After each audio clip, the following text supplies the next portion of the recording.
BNP chairperson ও সাবেক প্রধানমন্ত্রী খালেদা জিয়া গুরুতর অসুস্থ হয়ে রাজধানীর এভারকেয়ার হাসপাতালে চিকিৎসাধীন।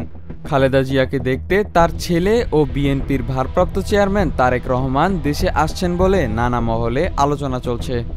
তাদের প্রশ্ন, তারেক রহমান কি সত্যিই দেশে ফিরছেন?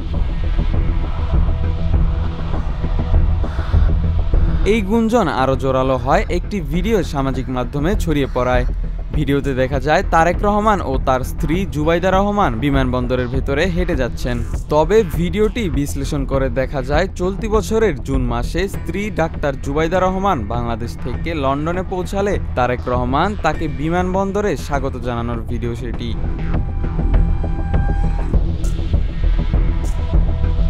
এর আগে শনিবার এক পোস্টে তারেক রহমান বলেন, সংকটকালে মায়ের স্নেহ স্পর্শ পাওয়ার তীব্র আকাঙ্ক্ষা যে কোনো সন্তানের মতো আমারও রয়েছে। তিনি এও বলেন, এখনই দেশে ফেরার বিষয়ে সিদ্ধান্ত নেওয়ার সুযোগ তার জন্য অবারিত ও একক নিয়ন্ত্রণাধীন নয়।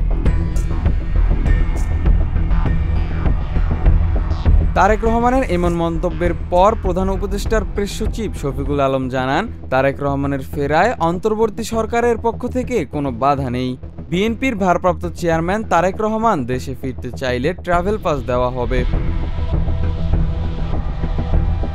এদিকে খালেদা জিয়ার সর্বশেষ অবস্থা প্রসঙ্গে মঙ্গলবার দুপুরে তার ব্যক্তিগত চিকিৎসক ডাক্তার AZM জাহিদ হোসেন এভারকেয়ার হাসপাতালের সামনে সাংবাদিকদের বলেন, বিএনপি চেয়ারপারসন ও সাবেক প্রধানমন্ত্রী খালেদা জিয়া চিকিৎসা গ্রহণ করতে পারছেন।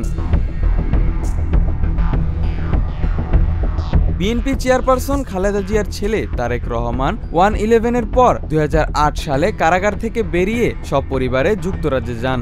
তারপর আর তিনি দেশে ফেরেননি।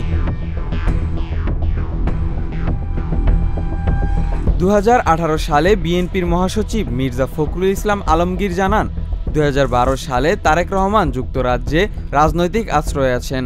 তবে 2024 সালের 5ই আগস্ট শেখ হাসিনা পতনের পর 15 মাস পরেও দেশে ফিরছেন না কেন? এমন প্রশ্ন ও কৌতূহল ক্রমশ জোরালো হয়ে উঠছে। Desk report, H news.